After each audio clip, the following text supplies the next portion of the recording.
Welcome to the Passion of Entrepreneurship. I am Ravi Tangri, your host, and absolutely delighted to bring you every weekday in June another incredible entrepreneur to explore what fuels them. And today, my guest is Jennifer Buchanan, who runs JB Music Therapy. And Jennifer, welcome to the Passion of Entrepreneurship. Thanks for having me. Oh, absolutely delighted. I'm so looking forward to this conversation. Hmm. Now, before we get into what happened when you graduated, I'm curious, did you have any sort of an entrepreneurial bug before you went to university and such as when you were younger? It's interesting you asked that question. So I was one of those kids where my first real job, that I would call it, was about when I was 11 and a half years old. Okay. And I went and I worked at about four doors down from us was a dog grooming salon. Okay. And the owner of her home based business Hmm. needed some help with washing the dogs. Can you imagine anything more pleasurable than washing a dog And get and paid the for it. occasional cat? Yeah. And so I would go there and I would help her. Hmm. And at the same time, thinking about it now, this is very reflective of how I am today. I did a few different things. I started mowing lawns and I also babysat, and I would, do maybe I would help deliver a package. Like there were a variety of different things that I would do from 11 on to make a few dollars. And I was already thinking about what can I do to get through the summer and be engaged also. I loved meeting new people and socializing with them. So that started pretty early on. So Another Yeah, go ahead. what was it you think that fueled that? I mean, you had the exposure to Yeah. this entrepreneur, the dog groomer Mhm. and such, but what else do you think fueled that from that early age to get out there and do that? The socializing you mentioned, but what else? Yeah. Well, it was also like I can remember her in particular because she just loved what she was doing, and it was really exciting to see someone being able to create um an this opportunity to share a service. She was doing it in her own home. She had her Hmm. brochures, she created a logo, and something sparked from that. Uh, I think where it also connected was years later. I had been estranged from my father for a long time. Okay. My parents divorced, and I would see my dad maybe once or twice a year, and I felt really uncomfortable around him. Hmm. But my dad owned his own business, and I can remember being 18 years old. So now I've done the dog grooming and I've done the Yeah. lawns and I've done the babysitting. So I was a little bit ready for something new. And I met up with my dad, and it was one of those really uncomfortable moments at 18. And we were sitting having dinner, and I can remember saying something about, I'm looking for something new in the summer. And my dad said, "Why don't you come and work with me?" Hmm. And I thought, that's interesting. And it turned out that my dad was a really, really crappy dad and the best boss I ever had. So Wow. I went and I worked with my dad for about 4 months, and he taught me how to do quotes and invoicing and meeting with customers. He took me to meetings. He introduced me to a lot, and I also got to do some technical work. He was in the metal industry, so Okay. I was shearing metal. I was doing all sorts of things. And he showed me all the layers of what his business did and how it all worked together. And I think that I love systems. At the end of Okay. the day, I love seeing how all the systems work. And there's no greater system than a business system that allows you to express the dream that you have. Right. So you actually take your dream and concretize it into that. And it's the systems that keep it going because you can't be there all the time to do. Exactly. Okay. So that spark, you got that then before you went off to university. Yeah, and even yeah, before I started knowing I was even going to be a music therapist, but it came in handy because no one had ever heard of music therapy before. Right. But that didn't dissuade me because I have now seen a dog groomer start dog grooming in her house. And I saw my dad taking his passion for engineering and shearing metal and creating things and building a business. So I've already seen people do impossible things. What's one more impossible thing? The key there, though, is you're talking about people that are following their passion. It's not just doing a Absolutely. business. That's right. So for you, you still had to discover your passion. When you first went to university, you really hadn't found music therapy. Well, it was interesting. I have had pieces of it along the way. I Hmm. certainly loved music and like you, I loved science. I love science Hmm. a lot, actually, both on the social side and the more hard science side. And I was thinking several times that I wanted to get into something medical. Okay. And so that was there. Uh, and you know, I had people in my life bringing up the term music therapy throughout my life. I saw a program out of the United Kingdom Hmm. on a Christmas Eve. Again, it was around when I was about 18 years old, so a lot of things happened then. Yes. And I saw this great program. Paul McCartney was introducing the world to what music therapy was. And it was Really? called, yeah, and it was called the Nordoff and Robin School in the UK. Okay. And I saw this work with music therapists working with kids and and I saw the kids feeling free and successful and learning without necessarily thinking they were learning, but they Right. were learning. And I went, that's feeling really in alignment with all the experiences I've had to date. So it sort of all started happening at the same time. Okay, Yeah. that's amazing. So then, you learned this systems, the structure, the social connection you'd already found, and parallel to that is discovering where your passion lay that you Hmm. wanted to build out. Hmm. But I didn't know how hard it was going to be.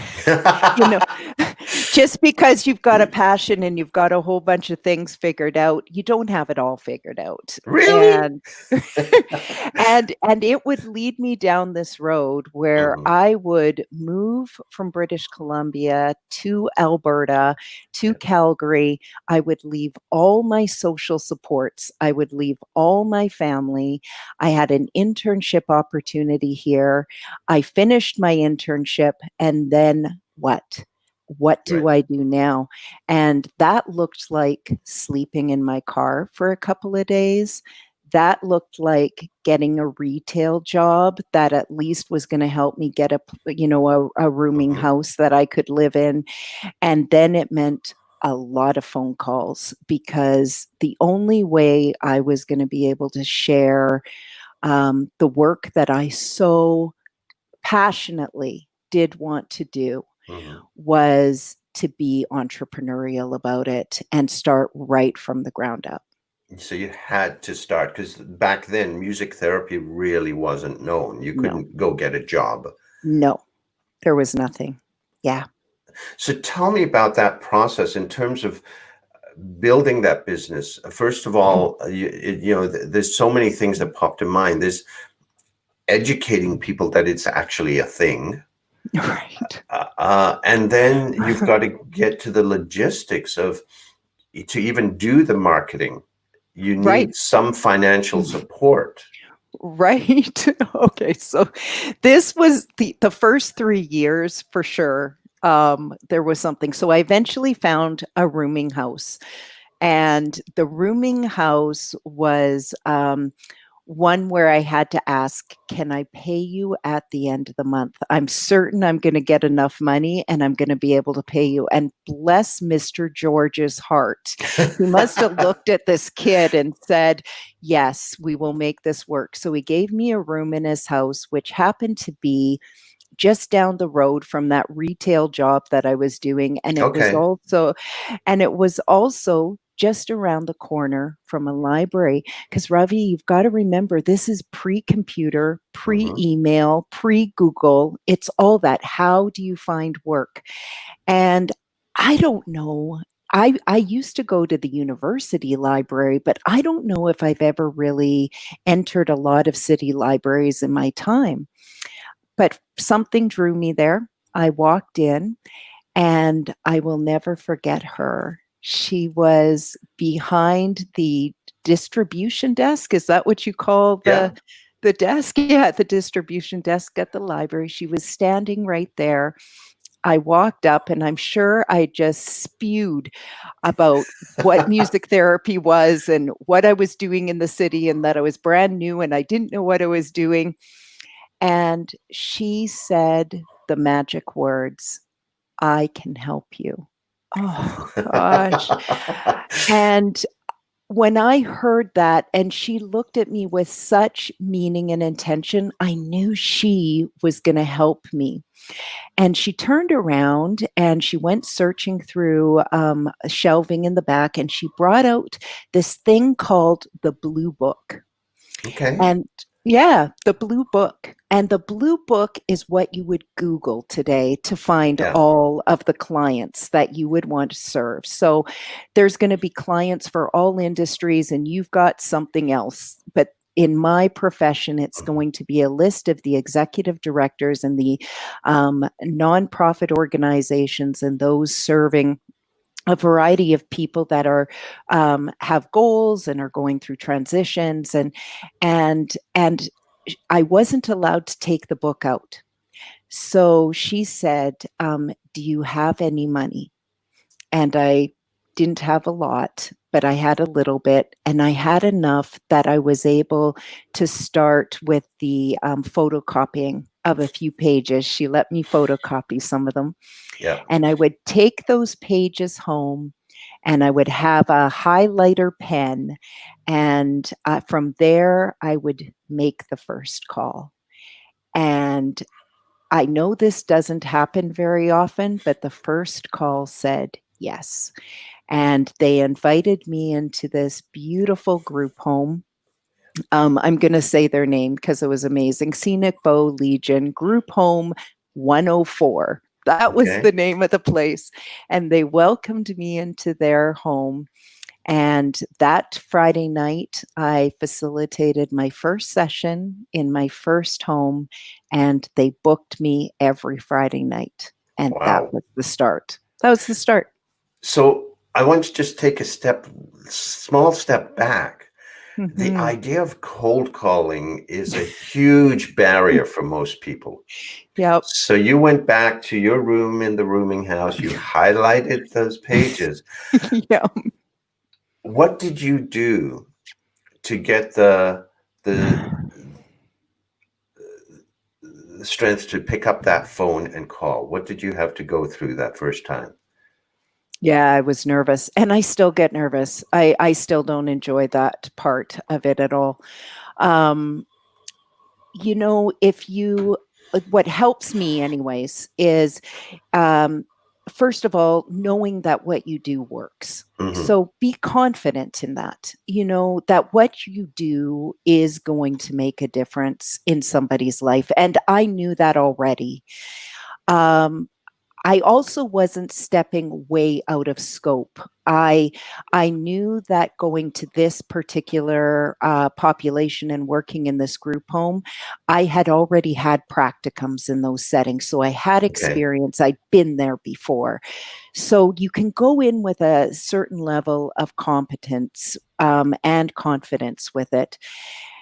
And then what it is telling people a story. And we talk about this all the time. It's allowing people in their minds to see what's going to happen before it even happens. This is during And the call. it is during the call. Hmm. And then it ends with a, I'd love to show you. I'd Hmm. love to show you that. So that's how this has worked for me anyway. That's amazing. So, and from there, from getting that first gig and then becoming a weekly gig, then you've got something to use, another story to build on with the next calls. And Exactly. Yeah. okay. So, another challenge that's, and particularly back then, you and I started our businesses similar times, uh, that it, that business owners have is if they're not, say, in manufacturing or in a traditional service that banks get, Mm-hmm. uh, getting financial support can be really challenging. How was your journey in that? It was impossible. It Okay. was absolutely impossible. So, in regards to professional supports at the time, I tried a few different ways because I did know I would need those. So the first thing I did was get an accountant. Mm, And that first accountant, when I laid out my business plan, and even though I had what I felt was a pretty decent plan for a junior entrepreneur entering into a field, the accountant looked at it, and the first thing they said is, this isn't going to fly in this city. That was my first response. I went on to another accountant. So I I love it. I I love it. knew I needed some help. But the same thing kept happening with the banks. Mhm. The banks were real problematic for me. The most I was able to do in the first 10 years of my business and going to the banks, and even though I was able to show defined growth, Yeah, in order to scale my business, I still needed some capital. In those first 10 years, the most I could really get was a credit card. Everyone's happy to yeah, give you credit to pay at 21% interest. That seemed to not be a problem. But to even get a line of credit or something at a lower interest rate, that was impossible for me unless I had a house to put up to do it. And I didn't have a house at that time. I was fresh out of school and I was completely under having student loans again that were, remember how high right. the interest rate were on our Back student then, loans? yeah. It was so terrible. And so this has been a struggle. And I really got turned off banks. I have to say that in general, and I tried a variety of different ones. Hmm. Um, I have also found that even today, my staff, who are salaried staff, they have Right. an easier time getting loans or getting mortgages because they can show the piece of paper that I give them to say that they have a job. But I'm still a business owner in a service industry, and it's not as easy. I have to work pretty hard for that. And I've always wondered about that a little bit, but yeah, it hasn't been so simple. And so I gave up on that. I gave up with the fact I was going to get any financial assistance whatsoever, or just support, professional support. Right. I wasn't going to get any of that. And so it was going to be up to me. And up to me meant a lot of those cold calls, building a portfolio. And then I got pregnant, Hmm. which is a whole other thing. Now, Yeah. what do I do? Now, what do I do? And so my private practice quickly turned into a company because I had an opportunity to hire somebody. And I started hiring music therapists. And now I'm no longer in business just for myself, by Right. myself, but I've got a team and I've never looked back. And we didn't need the bank. We're 29 years in and we're doing okay. Yeah. So you've built yourself on your own earnings. Had to. Yeah. Yep. It's interesting. One of the other business owners that I interviewed a couple of weeks ago, she's a fashion designer, and she, by choice, grew solely on retained earnings. Right. And Exactly. once she had a couple of stores, the banks were interested, but she just, nope, I'm gonna. Exactly. Exactly. They're all of a sudden interested now. Mhm. Yeah, Yeah. it's the adage is when you need them, Right. they're not there, but when you don't Right. need them, they're knocking themselves over. Exactly. So, and now what about in terms of that when you started bringing people on? That's a big shift from a sole proprietorship to Huge.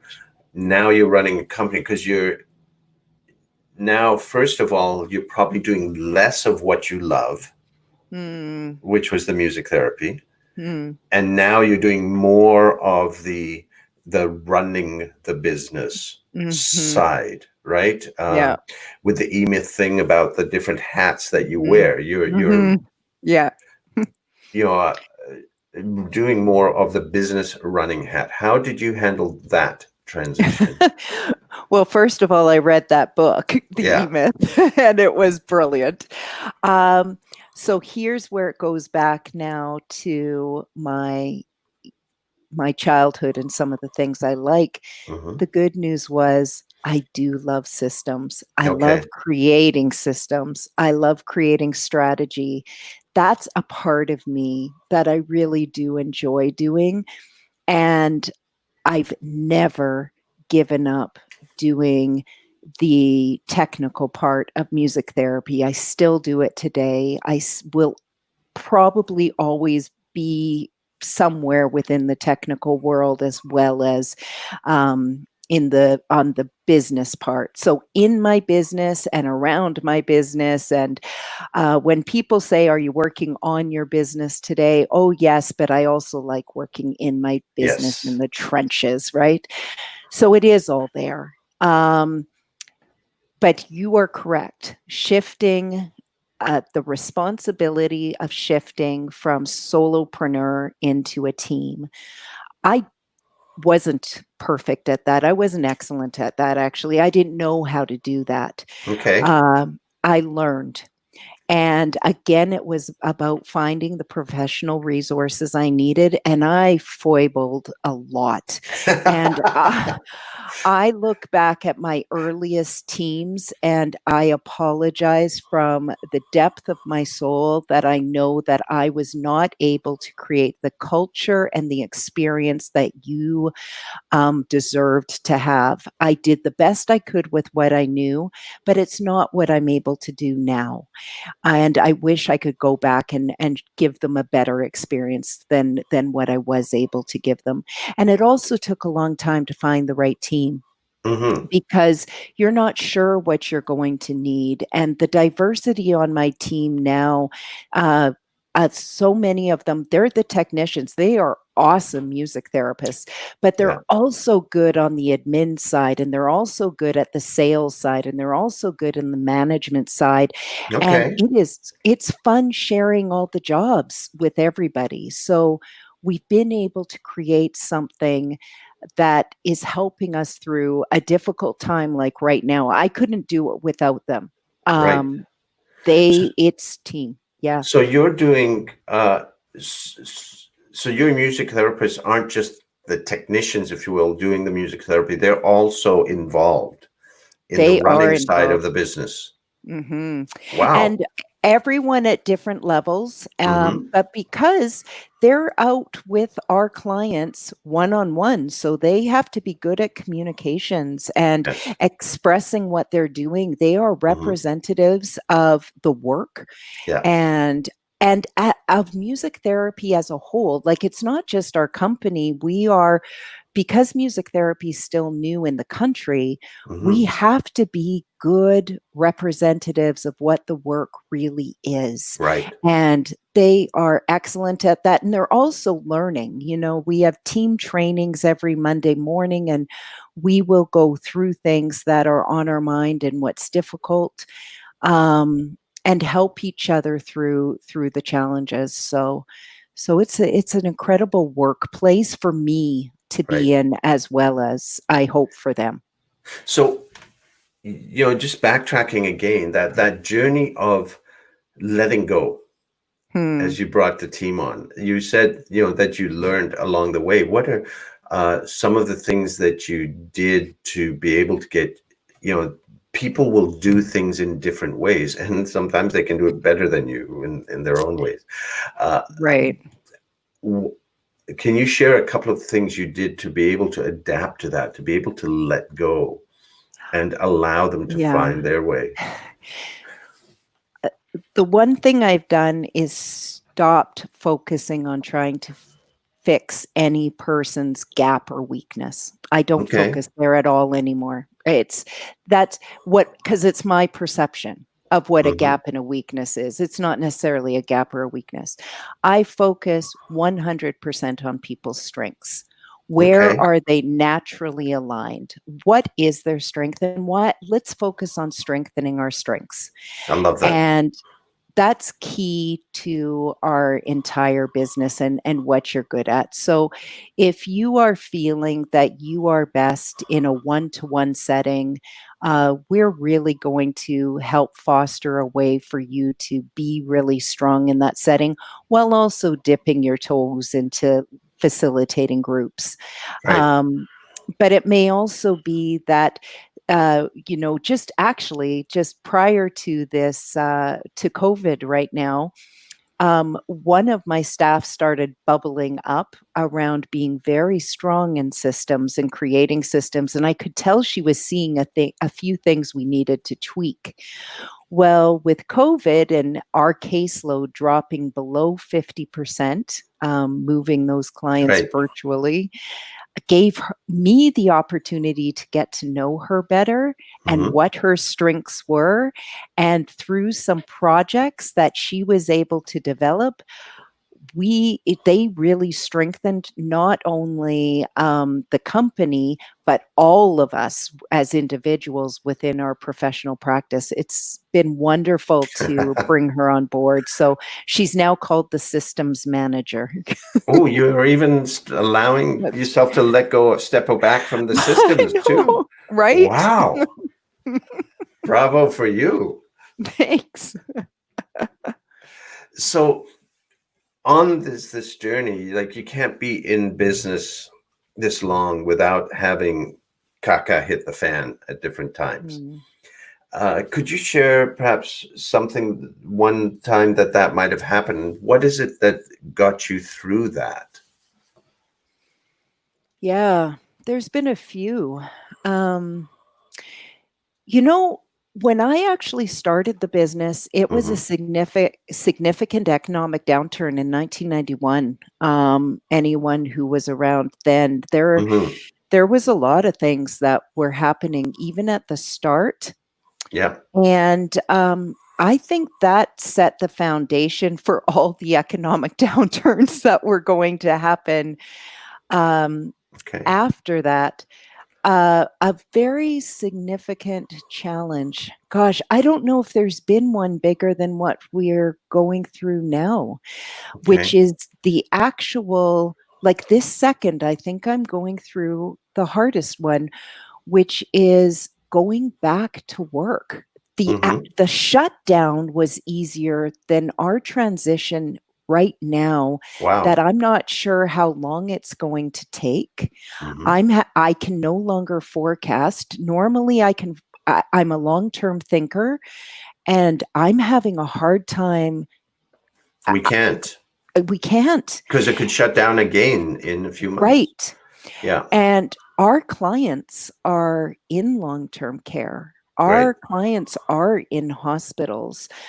So we are doing a hybrid of services right now, of virtual services as well as in-person services, but we still are 50% down in revenue.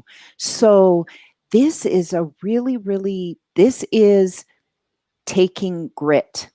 This is taking daily dedication for me that um, I dream about at night is a vacation. I, But we I'm can't go dream. anywhere. We can't go anywhere. And then having to shift my mindset into what am I doing today? Um, Right.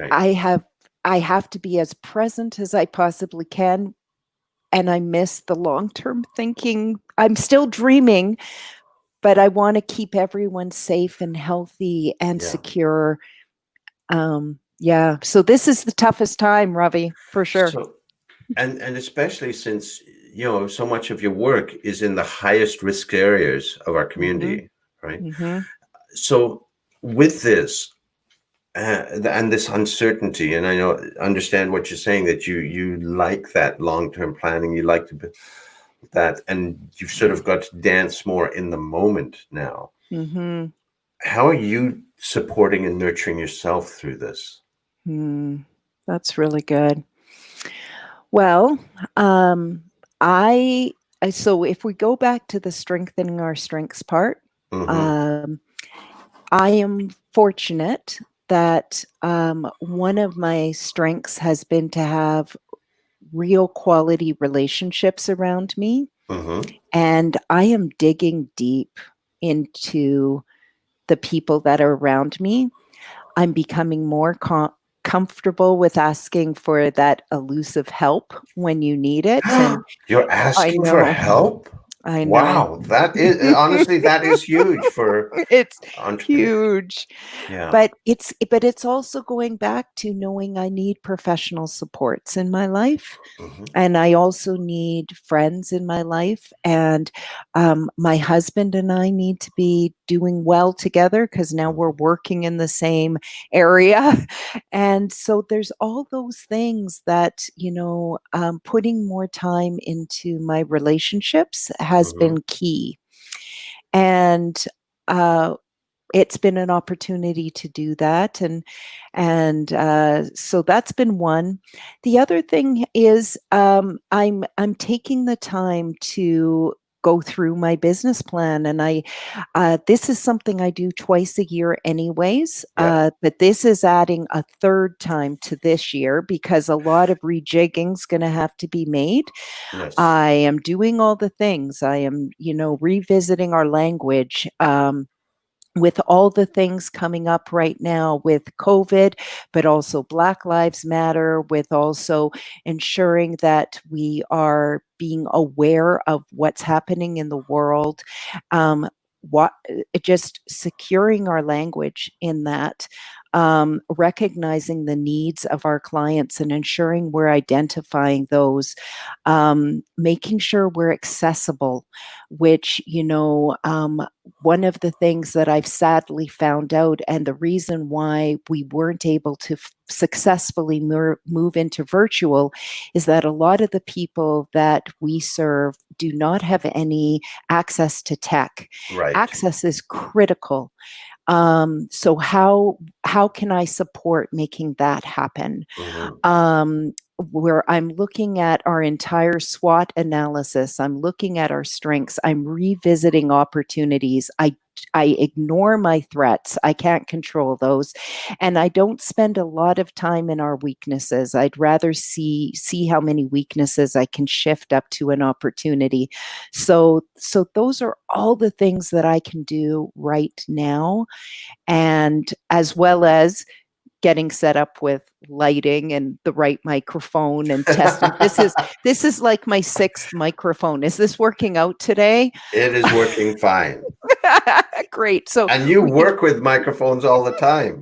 we do, and I'm changing them depending on what I'm doing. So Yeah. it's been so interesting.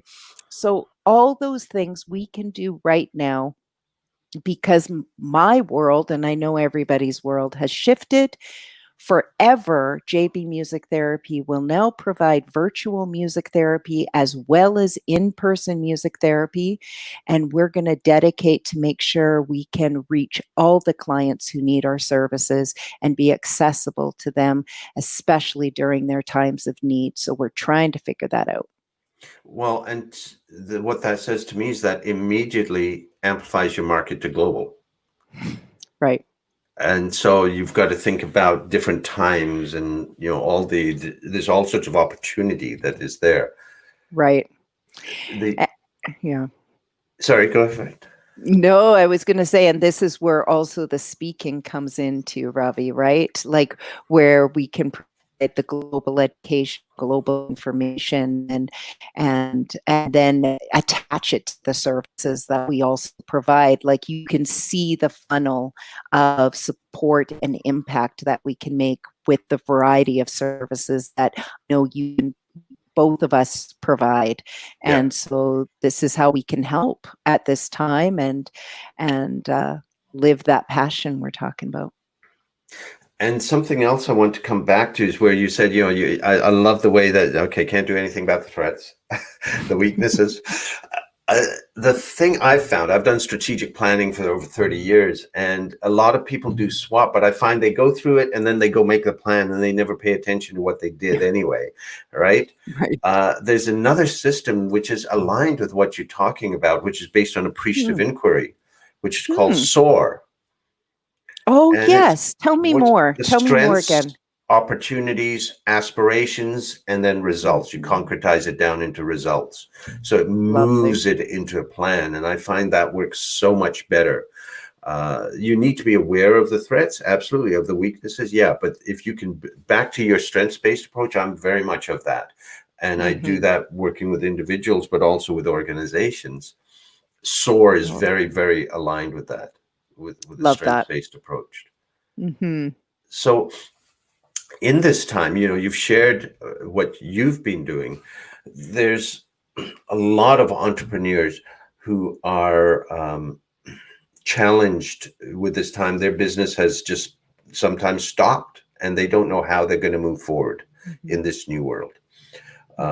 Everything is changed. What advice would you give them in terms of finding a way to move forward? And that's the reality. And we're all going to be on the spectrum of barriers of depending on what industry you're in and what your business model is.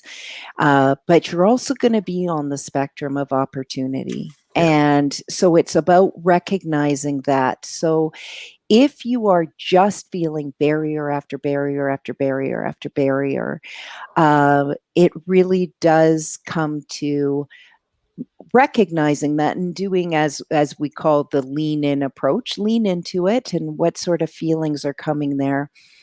But believing that you don't have to have it all figured out to move forward is the most critical decision. You have to know that as entrepreneurs, the best thing we know how to do is take a next step.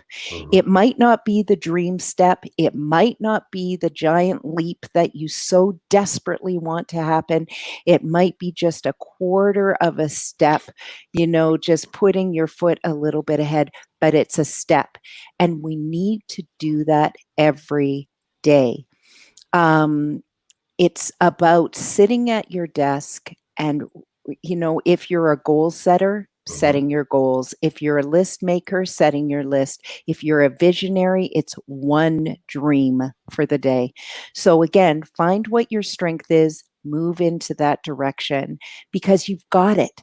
And if you can at all call yourself an entrepreneur, you've got it. You can take that next step, right? Yeah. Yeah. And I sort of go with that meme, with me, that, if you take a step forward and then a step back, it's not a step back. It's just the cha-cha because you're going to go back forward. I'm a dancer. Right. It's so good. You get in the rhythm of it. Yeah. You get in the rhythm of it. Yeah. This has been absolutely delightful, Jennifer. Thank you so much for joining me on this.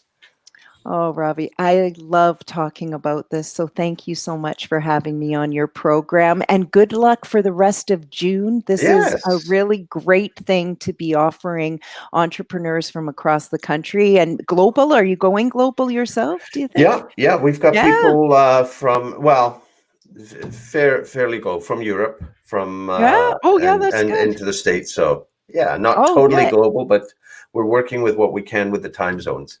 So I love that. Jennifer, what if people want to get a hold of you? What are the best places for them to reach you? Yeah, so the best places to reach me. So if you're interested in learning more about my company, go to jbmusictherapy.com. And if you're interested in learning about coaching, I do provide health entrepreneur coaching. So if you're in a service-based industry, especially in healthcare and education field, I provide coaching, both group and one-on-one services. And I also provide presentations. Both on the small business side as well as music therapy. And you can find that at jenniferbuchanan.ca. That's wonderful. Thank you Great. so much. Thank you. And also, folks, next Thursday, just wanted to let you know if you are a business owner, um, is the one day I'm not doing this show in June. We are having an online conference. So excited about with an incredible lineup of speakers for leaders on how do you move forward through this time? How do you support your team through this time? So just go to leadershiprx.com and you can get all of the information there. We've got a phenomenal slate. We have Michelle Cederberg, Tyler Hayden, Michelle Ray, and I'll be facilitating all the ideas you get, how do you put them into action before you finish there. And this is not a Zoom meeting. This is not a go-to meeting. It is an amazing platform that's going to be just like being at an in-person event. So thank you for tuning in, Thank Jennifer. Thank you. you again. Thanks, everybody. And we will see you tomorrow.